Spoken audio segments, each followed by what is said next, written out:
Good. Test. Okay. Good morning, and thank you for attending today's candidate forum. My name is Heidi Graham, and I'm president of the local League of Women Voters of Arlington Heights, Mount Prospect, Buffalo Grove, Prospect Heights, Elk Grove Village, and Wheeling. First, we want to thank the Village of Elk Grove for allowing us space to host this free candidate forum for the community. Founded in 1920 of the suffragette movement giving women the right to vote, the League of Women Voters is a nonpartisan organization that neither supports, opposes, or recommends candidates for office. The League's purpose is to promote responsibility through the informed and active participation of all citizens. We empower voters and we defend democracy. Providing this forum allows citizens to become better informed about the issues facing the community and candidates running for office. We are pleased to offer this service to you. As you can see from your program, we will be holding two forums this morning. The first forum will be for candidates running for Elk Grove School District 59, and the second will be candidates running for the Elk Grove Village Board. All of the candidates today were contacted by mail, email, and phone prior to today. The candidates have agreed to abide by the ground rules provided by the League of Women Voters. They are as follows. Candidates have drawn numbers to determine speaking order. The moderator will rotate this order during the forum for questions. Each candidate will have 2 minutes for their introductions. Next, each candidate will have 1 minute to answer questions. At the end, each candidate will have a 1-minute closing. League members will act as timers. They're sitting right here in the front row. And candidates will be given a 30-second and a 15-second warning. So please, candidates, quickly complete your thoughts before you see the stop card. Time limits will be enforced out of respect for all candidates, and questions will be provided by the audience. Each question will be answered by all candidates. So we ask the audience to please ask questions that pertain to all. League members dressed in white or myself have index cards and pens, and we ask you to write your questions on, and those will be picked up by the volunteers. Questions will be reviewed for clarity, appropriateness, and to avoid duplication. Candidates have been asked not to interrupt one another. The moderator will repeat a question if asked. The candidates are to speak to the audience. Audience, can I please ask you to turn off all electronic devices out of respect for all present? This forum is being taped for League of Women Voters use and for education of the public. The candidates have agreed to this. It will be posted as soon as our volunteers are able on our forum's website. Please hold all of your applause to the end, and please do not demonstrate in any way to show your support or non-support of a candidate. We are dedicated to civil discourse. There is space outside of the room along the back wall for candidates after the forum to speak to supporters and for campaign literature. No campaign signs may be posted within this room. Please be respectful of all candidates and attendees. Finally, I want to just remind the audience that we are all volunteers. League of Women Voters is a 100% volunteer organization. We do not have a single paid employee. So if you're interested in what we're doing here today, we ask you to support us either by volunteering with us or monetarily. And now I want to introduce our moderator for today's forums, Ms. Judy Hoffman, who is volunteering her time from the League of Women Voters of Evanston. Ms. Hoffman?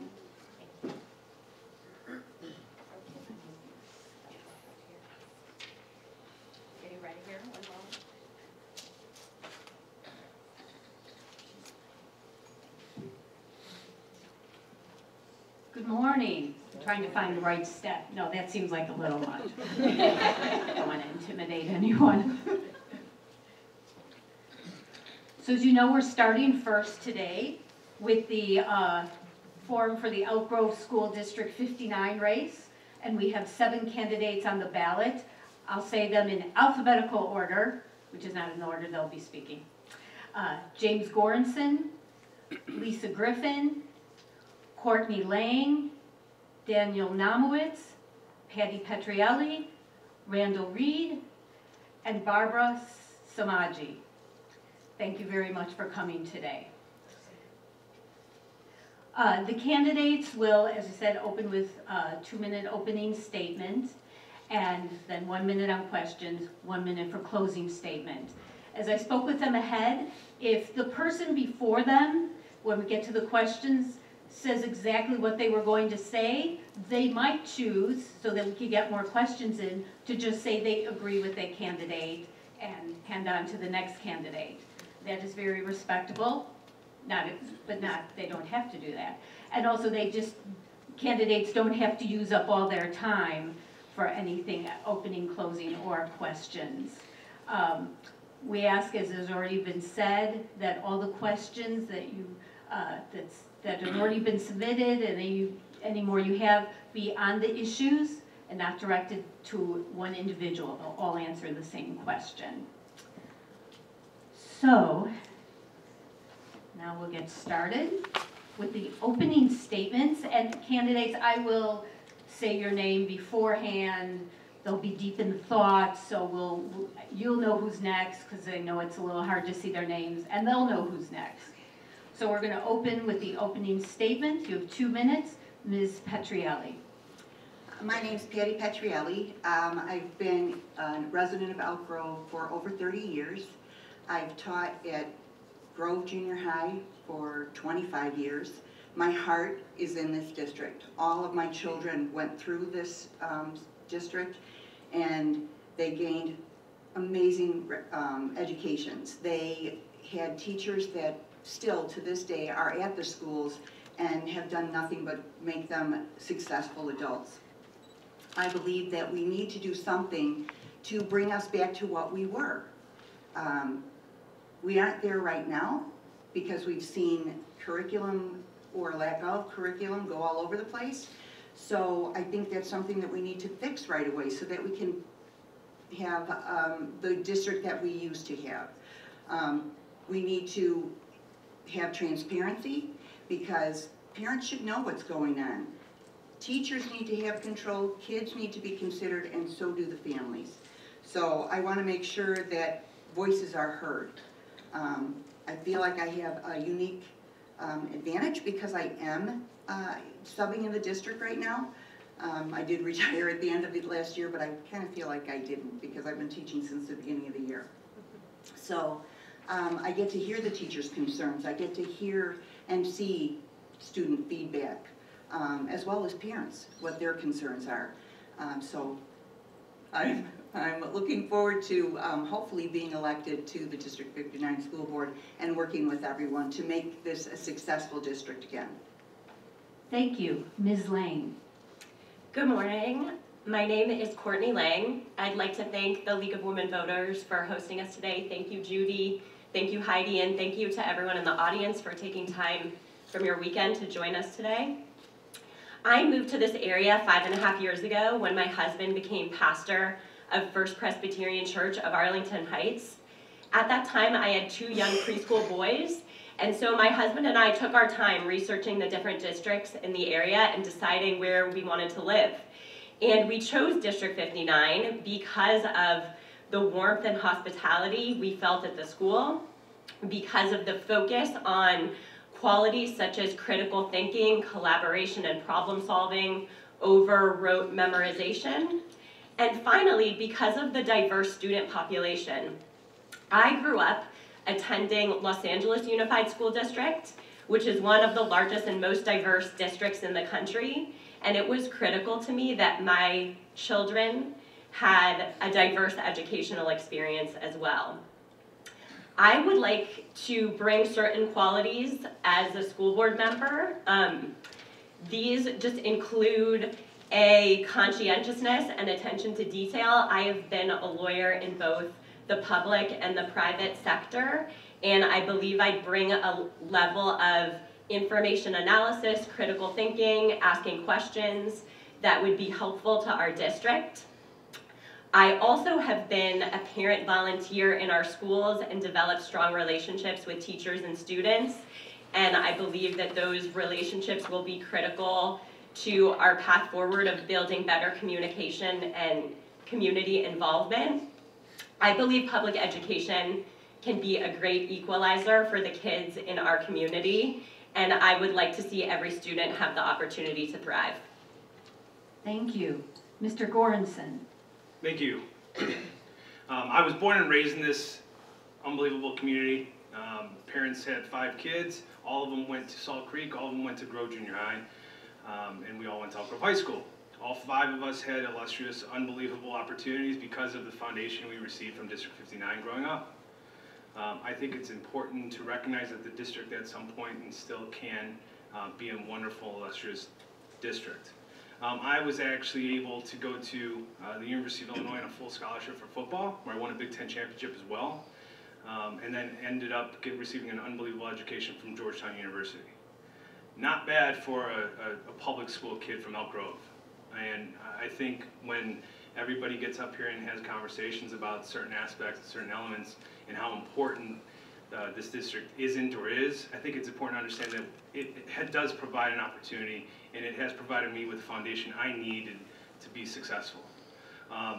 It's only, like every other kid growing up in Elk Grove ends up coming back and raising their family here. So I ended up doing that, and my wife and I moved down to Wildwood, where we now have a daughter at Rupley and a son at Grove Junior High.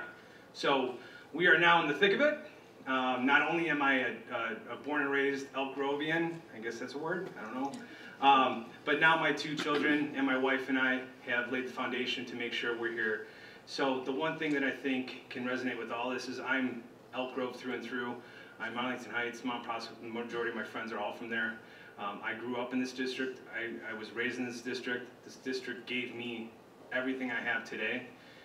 The one thing I can promise to you is that I will do what I can and everything I can to make sure that I'm going to be able to afford the children in this district the same opportunities that I had.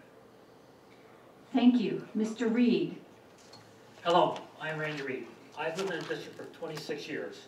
I'm a graduate of the University of Wisconsin at Madison with a degree in accounting and have passed the CPA exam. Also, I'm a Marine Corps veteran and have served in the first Gulf War. My wife and I have 2 lovely daughters. My youngest one is graduating from District 59 this year in June. As a stay-at-home father, I was able to be actively involved in the schools they attended. I was part of the original dual language committee from the district. I was the treasurer of the PTO, and I've served on many committees. So why am I running for school board? I believe every child should have access to the best education. I feel we present our kids with a comprehensive curriculum that will challenge them and provide them with the skills they need to be successful adults. This curriculum must start early and provide a foundation in math, science, reading, and writing. Without this foundation, our kids will not be successful. The responsibility of teaching these kids these skills are our teachers and aides of the district. Our teachers need to provide the resources and the support necessary to provide a positive learning experience for our students. When our students have a positive learning experience, they will continue to grow and develop as they age. I would also like to see the communication of this district improved at every level.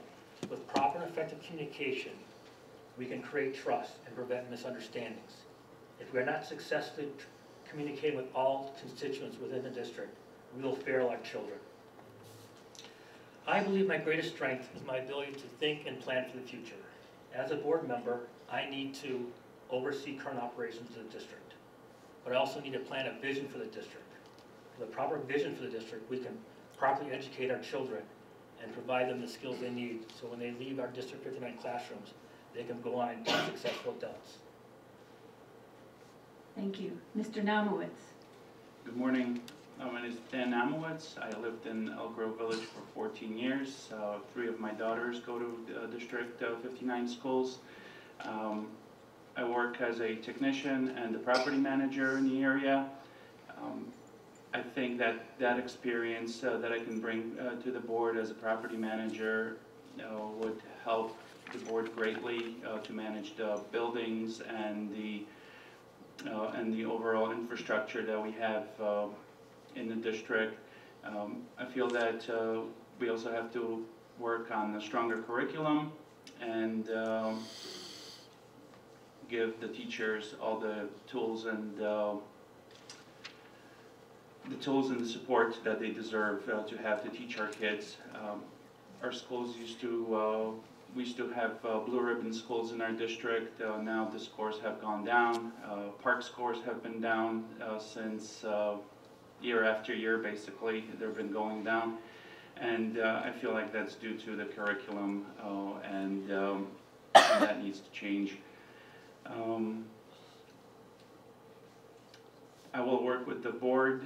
Whoever's on the new board, I will do my best to work with them and bring in my skills that I have to make sure that our kids get the education that they need, that they deserve, and that's all. That's all I have. Thank you. Thank you. Ms. Griffin. Hi, I want to thank the League of Women Voters for hosting this event today and everybody that's here. I've always loved kids, and that's the reason why I became a teacher. When I was younger and I'd go to the store with my stepmom, Kay, I'd always slip away and go play with little kids. She'd always find me because she knew there were kids where I would be there. And my love for kids is why I'm running. I've advocated for children and developed curriculum for over 20 years. I taught science and language arts to elementary and middle school students. I have been in the trenches as a teacher, so I understand what it's like to deal with the ever-changing standards and testing. And I'm also a parent, so I understand what it's like to watch your child struggle and succeed. Kids in D59 deserve to and can succeed, and with my experience, I can help advocate for their success. The first thing that needs to be addressed is curriculum. We need a robust, standards-based curriculum that challenges students but is also flexible enough to meet all students' needs. Second, we need better lines of communication. That's essential for trust and very important to me. I already have and I will continue to be available to talk to you about your concerns.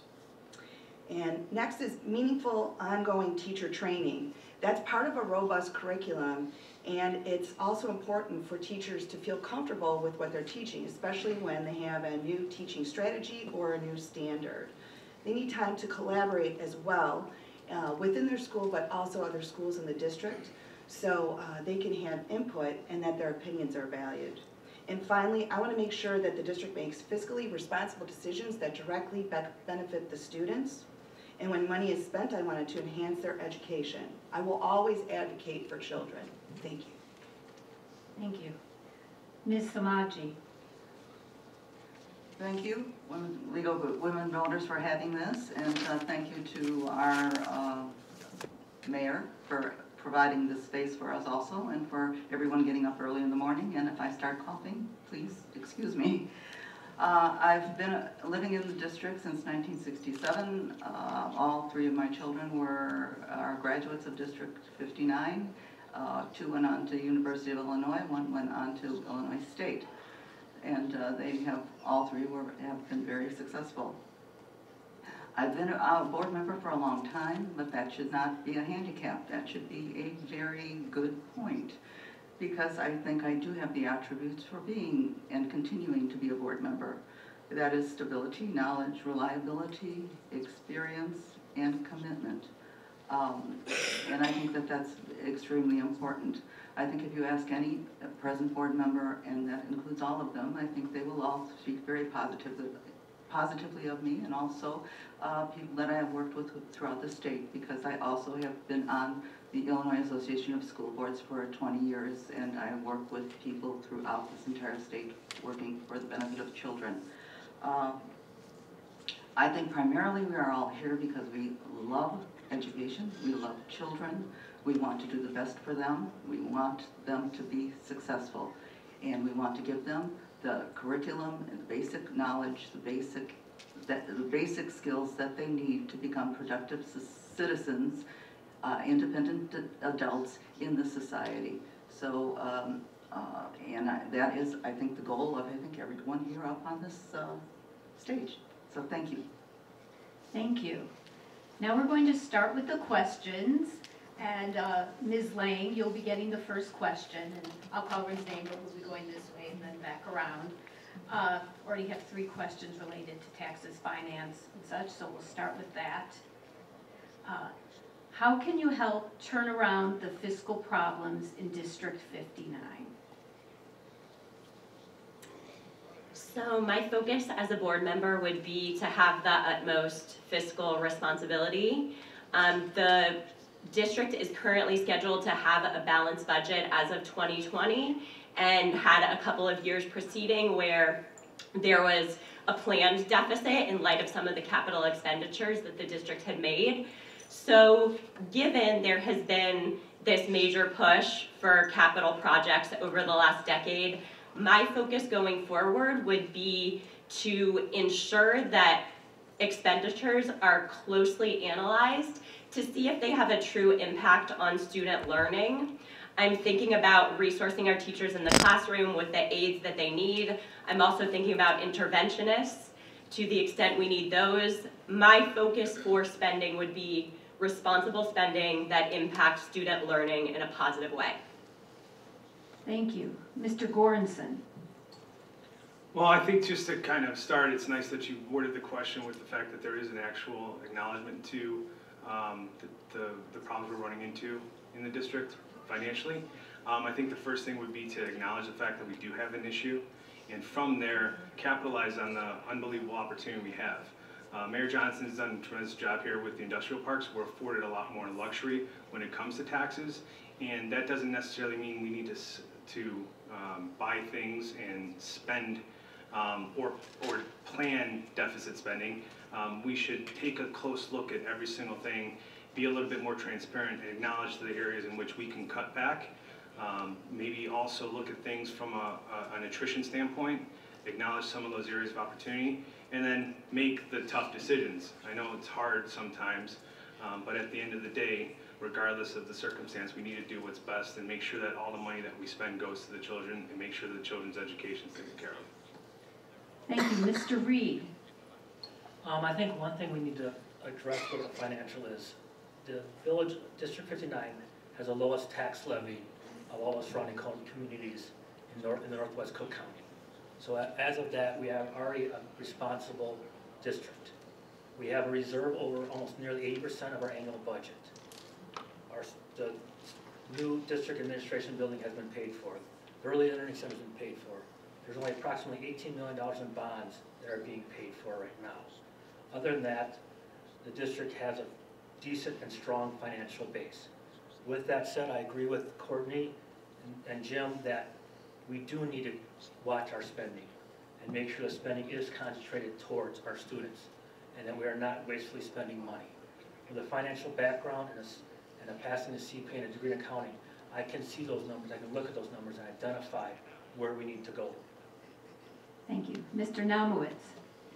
Well, one thing we do have to make sure is we spend the money where it's needed, and that's on the kids and on the teachers.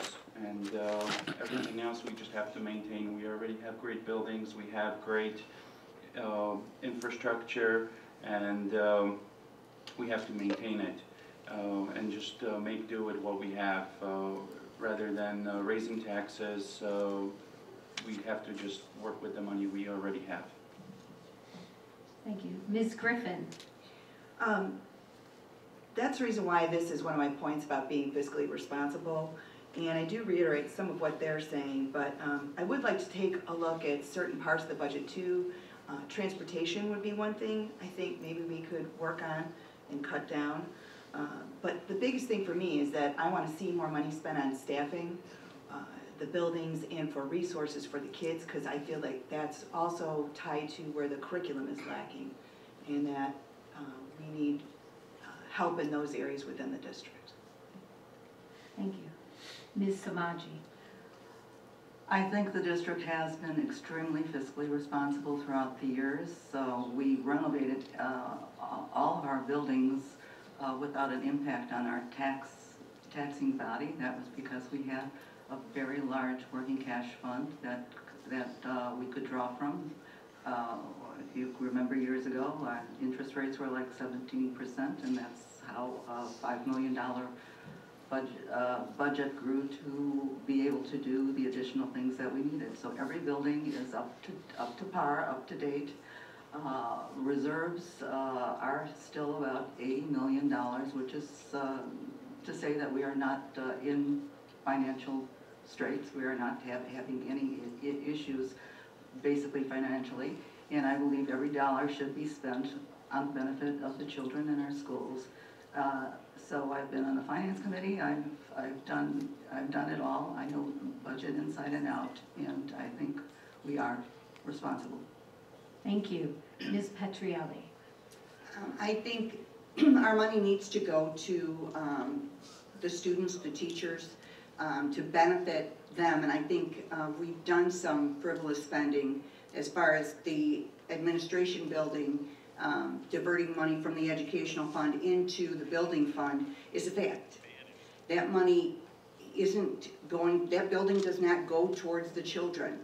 It does not go to the families. It's already been found to be too small. They had 2 meetings that are supposed to be scheduled in the future, and those meetings cannot be held in that building.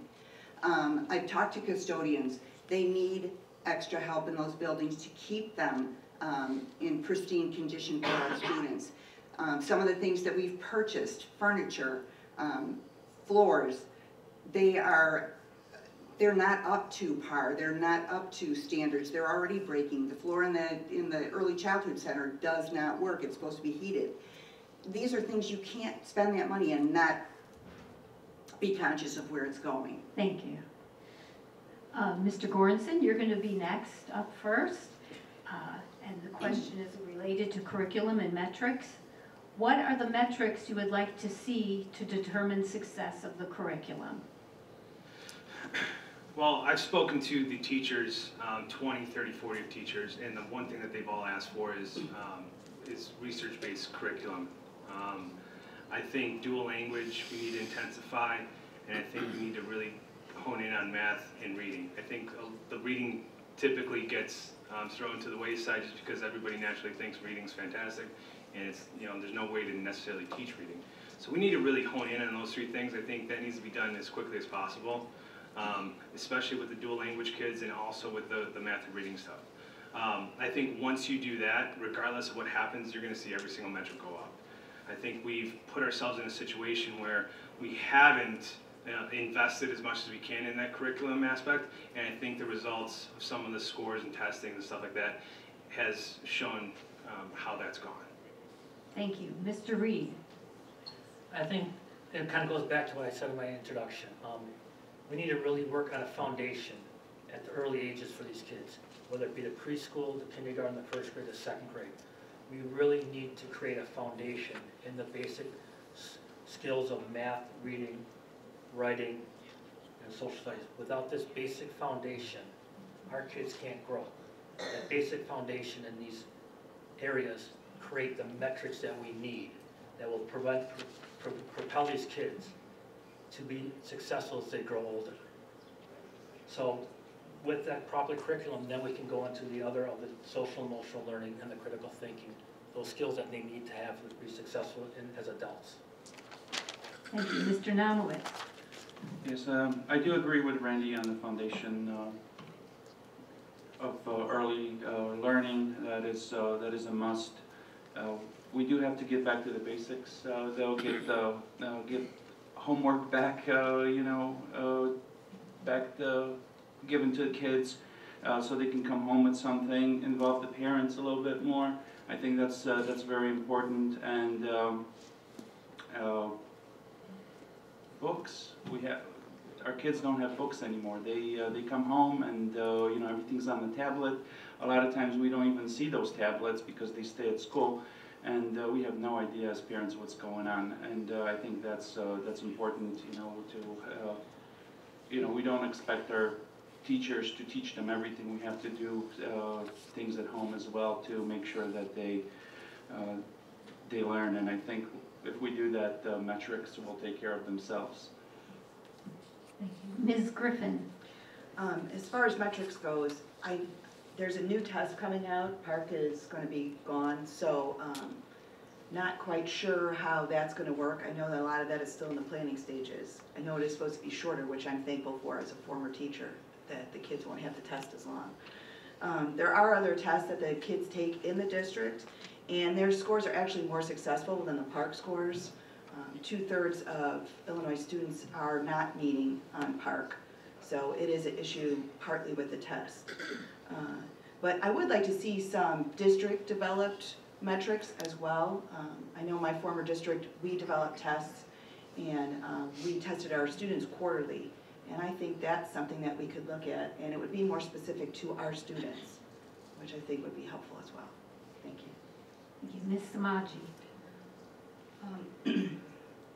Number one, teachers and students should get what they need in this district for their education. And teaching is in the classroom. And the next point is that in school, it's the teachers and the students in the classroom that are the real metric of education. What the teachers can actually determine whether or not they are succeeding or not succeeding. And I think the parents also know this. Our students like school, they like learning, and I think that's the main point, because they have to learn that they are going to be learning for the rest of their lives. Thank you. Thank you. Ms. Petrielli? I think the learning experiences that the students are doing now leave serious gaps in student education. I've always kind of marched to my own drummer. I was getting kids ready for high school, and I believe that the skills that they needed are what I pushed for more than these learning experiences that would leave them deficient in what they needed.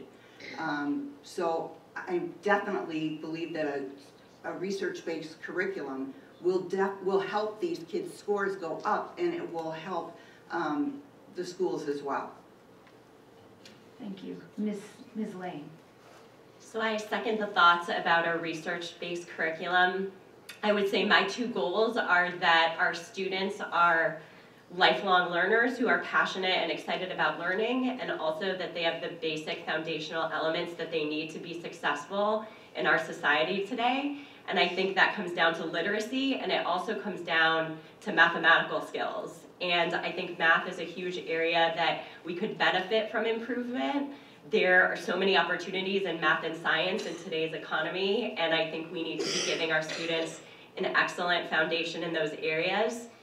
With regard to the current landscape of our curriculum, probably one of my most troubling conversations was with a teacher in 5th grade whose curriculum had changed every year over the past 5 years, and she was dying for it to be supplemented and to have consistency. And so I would hope as a board member to bring that consistency and to bring a strong research-based foundation. Thank you. The next question, Mr. Reed, you will take the first spot. This is about district culture. How can we change the current culture of the district so teachers aren't afraid to speak up and express their opinions and concerns about curriculum and behavior issues?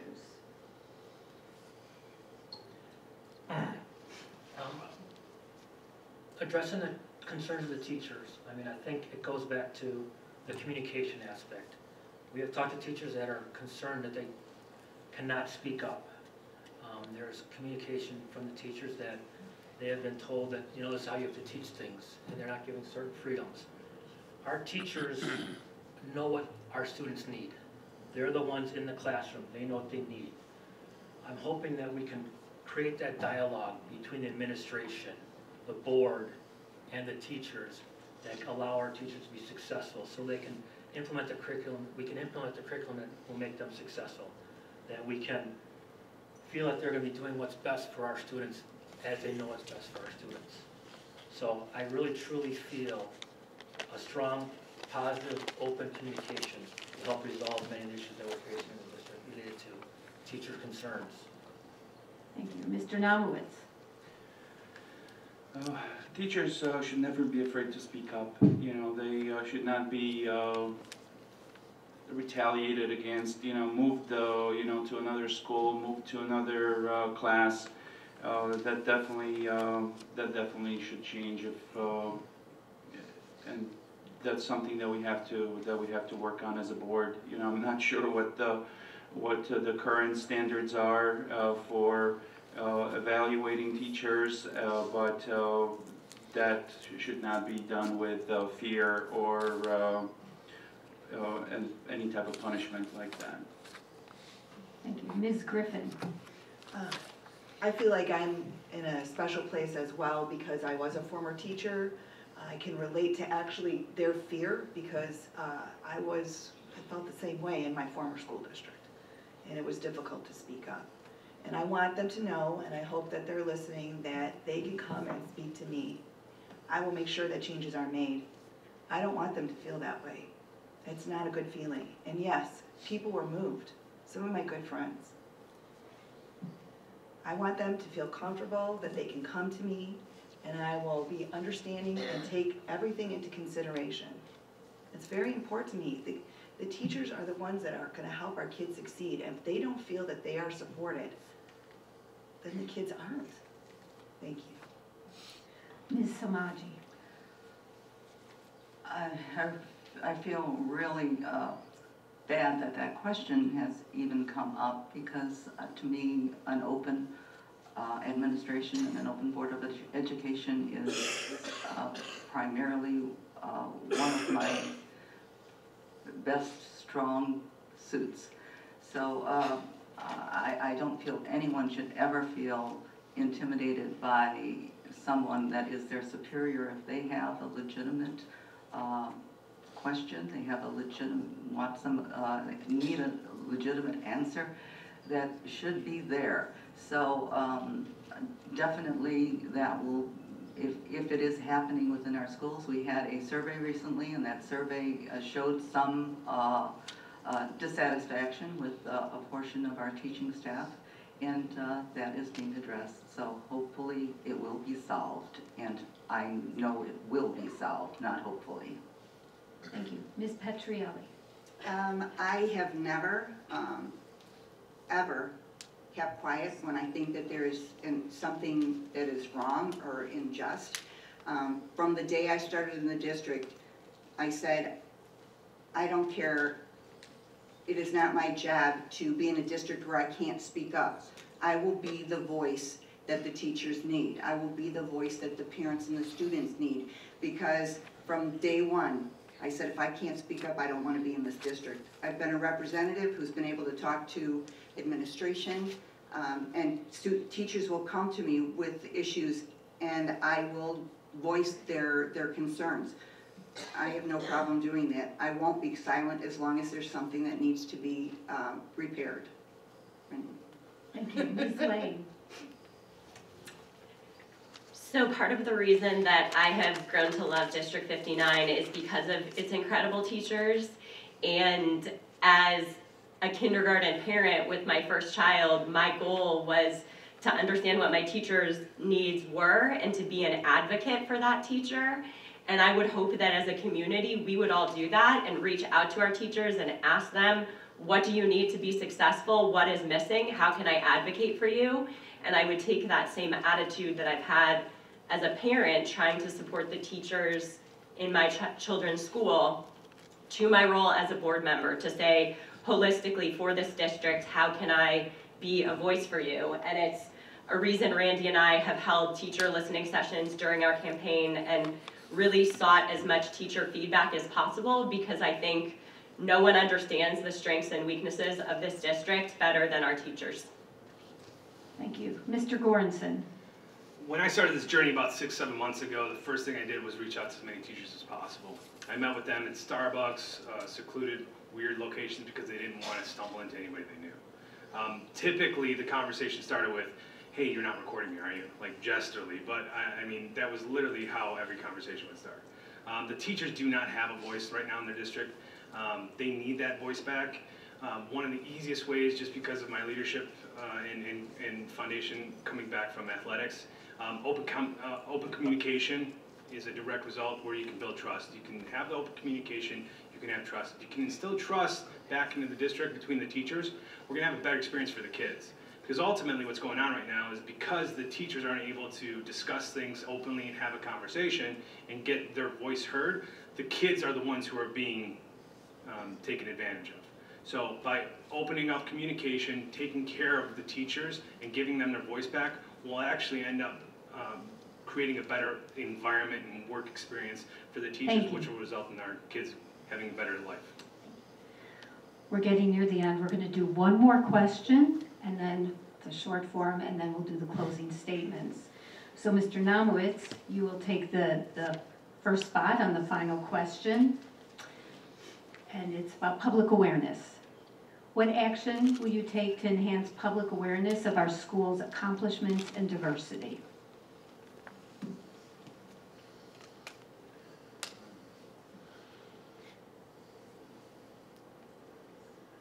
I think one of the things that we have to do more is maybe have more engagement with the parents and the public. A little bit better communication coming from the schools, coming from the board. As parents, I have seen a lot of times we're getting these last-minute notifications, and sometimes we can't be there. So having these notifications sent out sooner would definitely help the parents manage their time better, and of course, whenever there is a problem, parents need to be notified right away, not find out on Facebook that something's going on in school. Thank you. Ms. Griffin. I was just actually talking about this the other day. I feel like there are some positive things going on, like the ESL, the social emotional learning. Obviously the dual language I think is wonderful. I would like to see that expanded. So I don't feel like word gets out very well though about these positive things. There's a lot of different ways you can do it. From being a teacher previously, there's apps like Peach Jar, Scholastic has an app.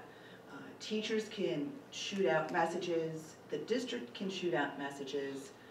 There's also big messaging apps that can go district-wide, like they use for, there's no school today kinds of things. I know some of the parents always like to be notified about that so they can get, someone to watch their child. So there's lots of different ways we can use technology to communicate with people to our advantage, and I think it'd be great. Thank you. Ms. Samaji.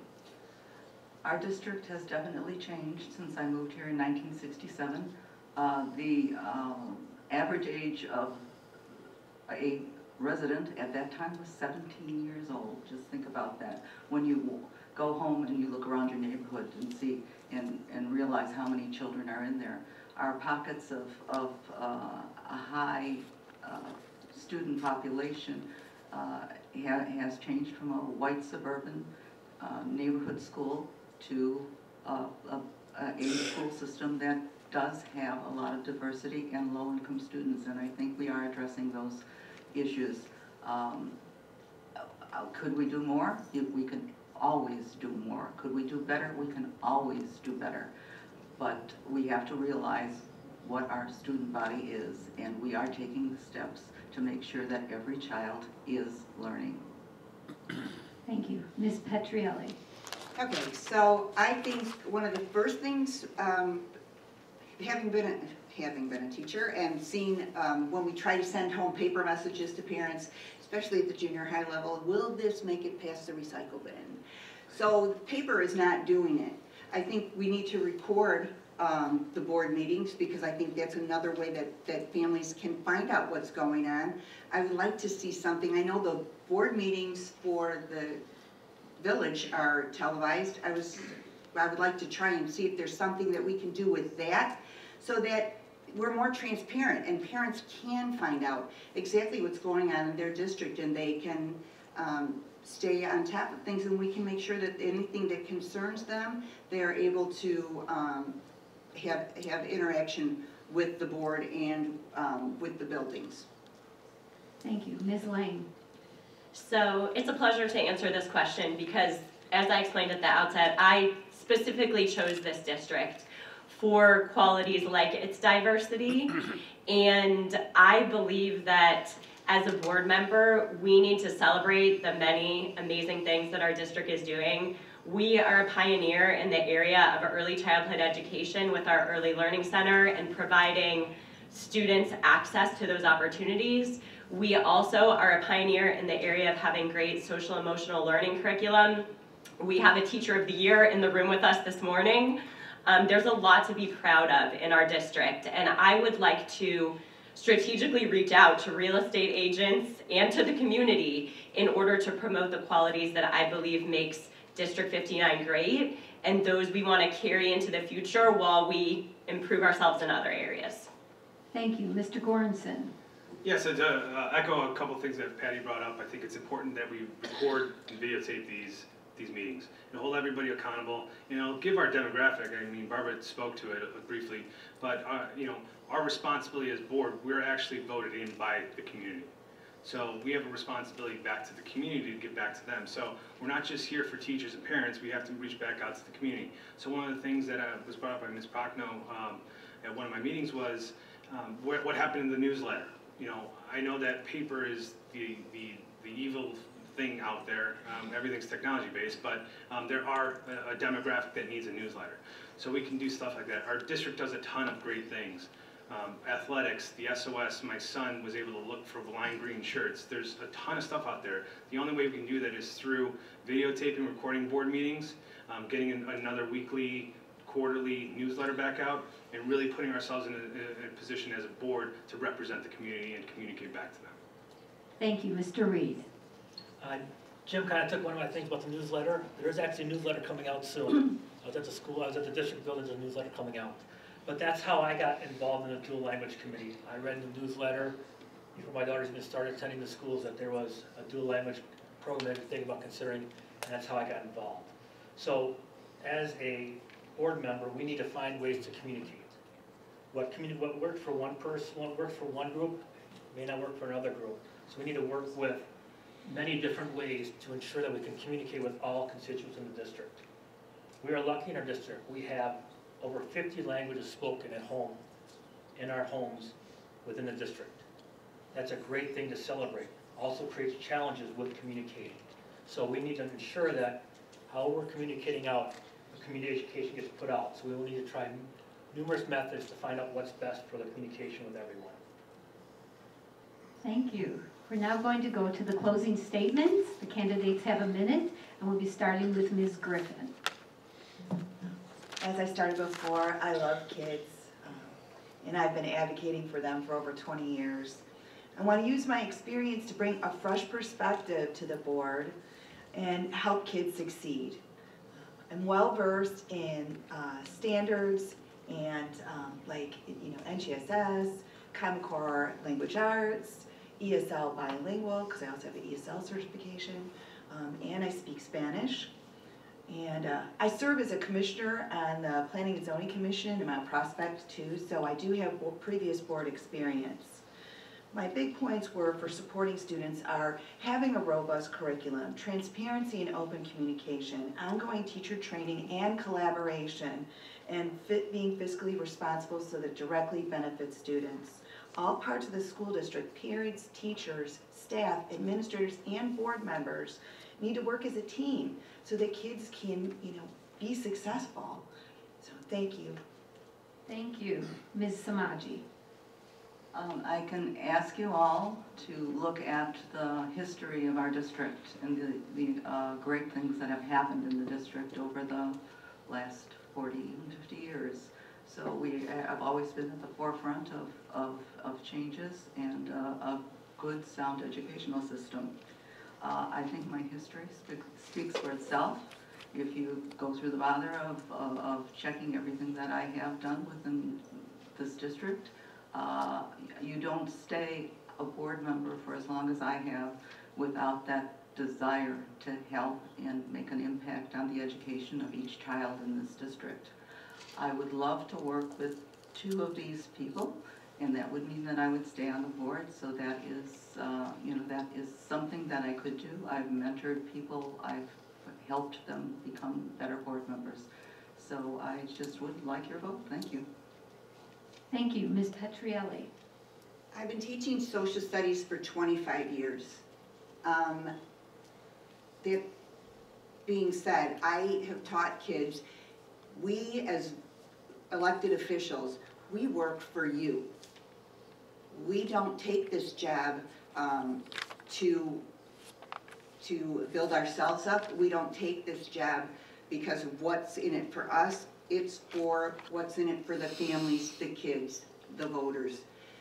Trying to make things better, building up this community that I've loved and worked in for 25 years, lived in for over 30. I stayed here. I call myself a lifer because this is where my family has been raised and this is where I want to stay and I want to make it better again. Thank you. Thank you, Ms. Lange. I would like to be a positive parent presence on the board for District 59. I will work to make this district the best it can be.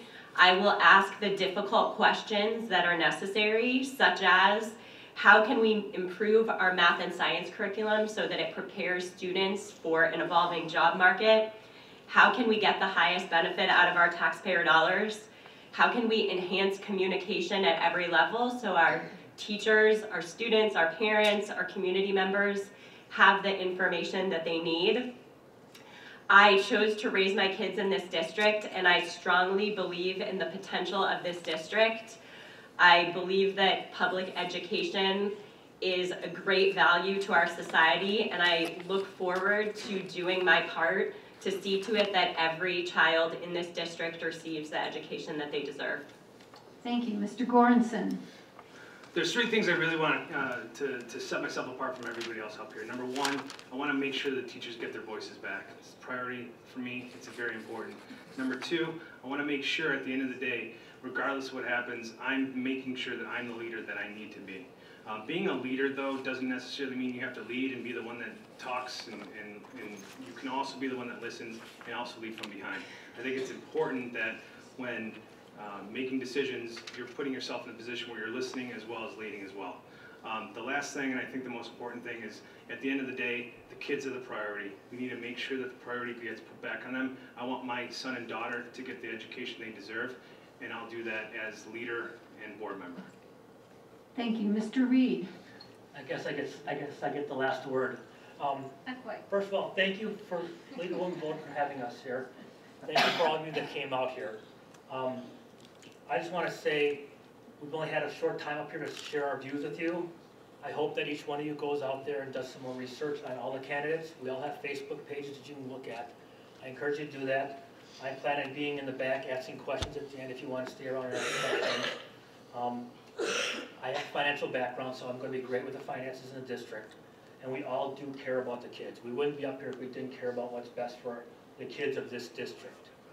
And not to set anybody apart, but we truly do want what's best for our kids. So hoping we can get some votes from you. These are all fine candidates. Thank you. Thank you. Final seat, Mr. Nomowitz. Thank you everyone for coming. I appreciate it. Appreciate all the questions. Thank you for moderating. You know, just like everyone here agrees, you know, we do this for the better education of our kids and make sure that they have all the tools and to move on as adults. You know, as a board member, you know, I can bring in my property management experience, my technical knowledge to this board. We can't have all educators on the Board of Education. It has to be spread out, just as any corporation would be. You can't have all CEOs on working.